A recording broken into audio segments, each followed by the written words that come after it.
यकीन नहीं करेंगे। 1080 फीट ऊंची अपने इर्द गिर्द मौजूद दूसरी बिल्डिंग से 10 गुना लंबी ये बिल्डिंग देखने में किसी पिरामिड जैसी लगती है, लेकिन असल में ये एक होटल है जो पेरिस के आईफल टावर से भी ऊंचा है। एरिया के हिसाब से इस होटल में 39 लाख स्क्वायर फीट की जगह और 3000 कमरे मौजूद हैं, जिसकी वजह से ये होटल दुनिया के किसी भी जाने माने 5 स्टार होटल के साथ मुकाबला कर सकता है। दुबई के बुर्ज खलीफा की तरह रात के वक्त इस होटल की दीवारों पर लाइट शोज और फायर वर्क्स भी होते हैं, जो पूरे शहर की फिजा में रंगीन रोशनियों की वजह बनते हैं। पर हैरत की बात ये नहीं है कि ये होटल कितना खूबसूरत है या इसके अंदर क्या क्या लग्जरी फैसिलिटीज मौजूद हैं, बल्कि असल हैरानगी की बात तो ये है कि इस आलीशान होटल में आज तक एक भी गेस्ट दाखिल नहीं हुआ। पिछले 30 सालों से ये होटल बिल्कुल अकेला तन्हा खड़ा है, लेकिन सवाल है कि आखिर क्यों इस आलीशान होटल में आज तक एक भी गेस्ट नहीं जा पाया। 5,500 करोड़ रुपए खर्च करके बनाया जाने वाला ये बदनसीब होटल आखिर दुनिया के किस कोने में मौजूद है। ज़ेम टीवी की वीडियोस में एक बार फिर से खुशामदीद। नाजरीन, इस शानदार होटल को देखते ही पहली नज़र में ऐसा मालूम होता है कि ये अमेरिका, कनाडा या फिर किसी डेवलप्ड कंट्री के शहर में बना हुआ है, लेकिन आपको ये जानकर हैरत होगी कि ये 105 मंजिला बिल्डिंग रूगोंग होटल के नाम से जानी जाती है, जो नॉर्थ कोरिया के कैपिटल प्योंगयांग में पिछले 30 सालों से बिल्कुल खाली खड़ी है। अगर आपको नहीं पता तो आपको बताते चलें कि नॉर्थ कोरिया खुद को कहलाता तो डेमोक्रेटिक कंट्री है, लेकिन असल में ये एक ऐसा मुल्क है जिसको 1948 से सिर्फ एक ही फैमिली चला रही है। किम फैमिली की 3 नस्लें पिछले 74 सालों से नॉर्थ कोरिया पर जबरदस्ती राज कर रही हैं। नॉर्थ कोरिया शायद दुनिया का वाहिद मुल्क है जहां हर साल इलेक्शंस तो होते हैं, लेकिन कैंडिडेट सिर्फ एक ही खड़ा होता है, और वो कैंडिडेट नॉर्थ कोरिया का सुप्रीम लीडर यानी किम फैमिली का मेंबर ही चूज करता है। अपने सख्त कानूनों की वजह से नॉर्थ कोरिया अपने खिलाफ कई दुश्मन बना चुका है, और शायद इसी वजह से ना ही इनके दूसरी कंट्रीज के साथ ट्रेड रिलेशंस हैं और ना ही यहाँ टूरिस्ट आना पसंद करते हैं। हर साल पूरे नॉर्थ कोरिया में 3 लाख विजिटर्स जाते हैं। देखने में तो ये फिगर काफी ज्यादा लगता है, लेकिन इसके पड़ोसी मुल्क यानी साउथ कोरिया के सालाना 175 लाख विजिटर्स के मुकाबले में ये ना होने के बराबर ही है। अब आपके जहन में ये सवाल आ रहा होगा कि अगर नॉर्थ कोरिया में इतनी सख्ती है और यहाँ विजिटर्स भी इतने कम जाते हैं, तो आखिर इनको 3000 कमरों वाले इस आलीशान होटल की जरूरत ही क्यों पड़ी। असल में ये बात है 1986 की, जब यूनाइटेड स्टेट्स और सोवियत यूनियन के दरमियान कोल्ड वॉर चल रही थी। इस जंग में नॉर्थ कोरिया सोवियत यूनियन की तरफदारी कर रहा था, जबकि इसका पड़ोसी मुल्क यानी साउथ कोरिया अमेरिका की तरफ था। क्योंकि ये एक कोल्ड वॉर थी, इसी वजह से इस जंग में हथियारों का नहीं बल्कि अपनी ताकत दिखाने का मुजाहिरा करना था। नॉर्थ और साउथ कोरिया दोनों ही एक दूसरे के दुश्मन थे और हर चीज में एक दूसरे से आगे बढ़ने की कोशिश करते थे। 1986 में एक साउथ कोरियन फर्म ने सिंगापुर में दुनिया का सबसे ऊंचा होटल बनाया था, जो आज स्टैमफोर्ड होटल के नाम से जाना जाता है। इसके अलावा साउथ कोरिया में 1988 ओलंपिक्स होस्ट करने की तैयारियां भी जोरों शोरों से चल रही थी।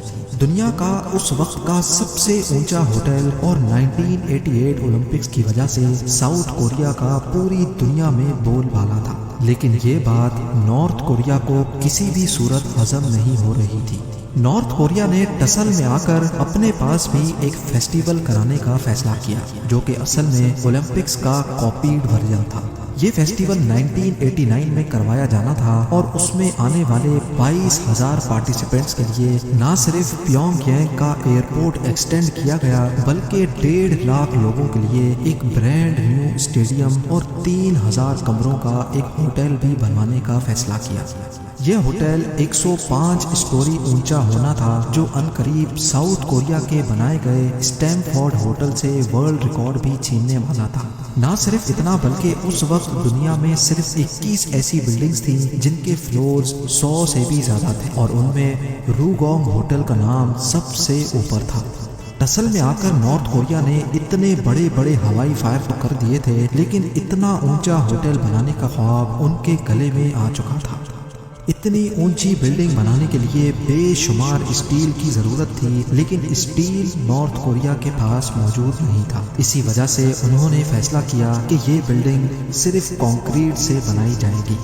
क्योंकि ये बिल्डिंग सिर्फ कंक्रीट से बनाई जानी थी, इसी वजह से इसको कोन शेप दी गई और हर साइड को 75 डिग्री झुका हुआ रखा। इस होटल के टॉप पर वर्ल्ड क्लास रिवॉल्विंग रेस्टोरेंट और दुनिया की सबसे ऊंची ऑब्जर्वेशन डेक बनाई जानी थी। इस होटल में जो मॉडर्न फैसिलिटीज रखने का प्लान किया गया था, अगर नॉर्थ कोरिया ये बनाने में कामयाब हो गया तो ना सिर्फ साउथ कोरिया बल्कि वो पूरी दुनिया में अपनी काबिलियत साबित कर देता। 1987 में इस होटल की कंस्ट्रक्शन तो स्टार्ट कर दी गई, लेकिन जब 1989 में वर्ल्ड फेस्टिवल हुआ तो 3000 कमरों वाला दुनिया का सबसे ऊंचा होटल कंप्लीट होने के करीब भी नहीं था। इज्जत बचाने के लिए नॉर्थ कोरिया ने ऐलान किया कि टेक्निकल मसलों की वजह से कंस्ट्रक्शन स्लो हो रही है, लेकिन नॉर्थ कोरिया ने हार ना मानी और होटल ओपनिंग की एक नई डेट अनाउंस की। अब होटल की नई ओपनिंग डेट नॉर्थ कोरिया के सुप्रीम लीडर किम इल संग की 80th बर्थडे सेलिब्रेट करने के मौके पर रखी गई और वो थी 1992 में। कंस्ट्रक्शन का काम एक बार फिर से जोरों शोरों से स्टार्ट कर दिया गया, लेकिन किस्मत किसी भी तरह से नॉर्थ कोरिया का साथ नहीं दे रही थी। नॉर्थ कोरिया जो कोल्ड वॉर में सोवियत यूनियन का साथ दे रहा था, 1991 में सोवियत यूनियन टूट गया और नॉर्थ कोरिया की इकोनॉमी बुरी तरह से क्रैश हो गई। अब ना ही इनके पास किसी की सपोर्ट बाकी बची थी और ना ही इनके पास इतने पैसे थे कि वो इस बिल्डिंग की कंस्ट्रक्शन कंटिन्यू रख सके। लिहाजा स्ट्रक्चर को अधूरा ही छोड़ना पड़ गया और होटल की लॉन्च का ख्वाब जो नॉर्थ कोरिया ने देखा था, एक बार फिर से बीच में ही लटक गया। होटल की लॉन्च का जो वादा किया गया था वो अब दूसरी बार भी टूट गया था और दुनिया भर में नॉर्थ कोरिया का मजाक बनाया जाने लगा। अगले 16 सालों तक ये स्ट्रक्चर ऐसे ही खड़ा रहा जो नॉर्थ कोरियन कैपिटल का व्यू अच्छा करने के बजाय उसको खराब कर रहा था, क्योंकि ना ही इस पर पेंट किया गया था और ना ही विंडो पैनल्स लगाए गए थे। एक पॉइंट पर इस पूरे स्ट्रक्चर को गिराने का फैसला भी किया गया, लेकिन इससे पूरी दुनिया में ये मैसेज जाता कि नॉर्थ कोरिया के पास एक बिल्डिंग बनाने की काबिलियत भी नहीं है। तो इसी वजह से इनके पास इस रूखे स्ट्रक्चर को ऐसे ही छोड़ने के अलावा कोई ऑप्शन नहीं था। कई सालों के बाद 2008 में एक इजिप्शियन कंस्ट्रक्शन कंपनी के साथ डील की गई, जिसमें वो अपने पैसों से होटल को कंप्लीट भी करेंगे और उसको चलाएंगे भी। नॉर्थ कोरिया का सुप्रीम लीडर किम इल संग तो अब मर चुका था, लेकिन एक बार फिर से होटल की ओपनिंग सुप्रीम लीडर की 100th बर्थडे के मौके पर 2012 में रखी गई। इजिप्शियन कंपनी ने सबसे पहले होटल पर खूबसूरत विंडो पैनल्स लगाए ताकि ये कैपिटल सिटी की खूबसूरती खराब ना करे, लेकिन जब होटल के इंटीरियर डेकोरेशन का टाइम आया तो एक और मुसीबत गले आ गई। 2011 में नए लीडर किम जोंग उन ने नॉर्थ कोरिया का कंट्रोल संभाल लिया था और उन्होंने आते साथ ही कुछ ऐसे फैसले किए जिसकी वजह से अमेरिका ने नॉर्थ कोरिया में लग्जरी आइटम्स इंपोर्ट करने की पाबंदी लगा दी थी। होटल का इंटीरियर जिसमें लगने ही तमाम लग्जरी आइटम्स थे, वो अब नॉर्थ कोरिया इंपोर्ट नहीं कर पा रहा था। होटल की नई ओपनिंग डेट पर लॉन्च तो दूर की बात, ये अंदर से देखने लायक भी नहीं था और एक बार फिर से नॉर्थ कोरिया बुरी तरह से फेल हो चुका था। कई साल पहले जिद में आकर दुनिया का सबसे ऊंचा होटल बनाने का जो हवाई फायर नॉर्थ कोरिया ने किया था, वो अब इनके गले पड़ गया है। दुनिया का सबसे ऊंचा होटल तो दूर की बात, अब इस होटल को एक नए वर्ल्ड रिकॉर्ड से नवाजा गया है। जी हाँ, Guinness book of world record के मुताबिक ये दुनिया की सबसे बड़ी बिल्डिंग है जो बिल्कुल खाली पड़ी हुई है। आज भी इस होटल पे रात के वक्त लाइट शोज और फायरवर्क्स होते हैं, लेकिन अंदर से ये बिल्कुल वीरान भूत बंगले का मंजर पेश करती है। उम्मीद है ज़ेम टीवी की ये वीडियो भी आप लोग भरपूर लाइक और शेयर करेंगे। आप लोगों के प्यार भरे कमेंट्स का बेहद शुक्रिया। मिलते हैं अगली शानदार वीडियो में।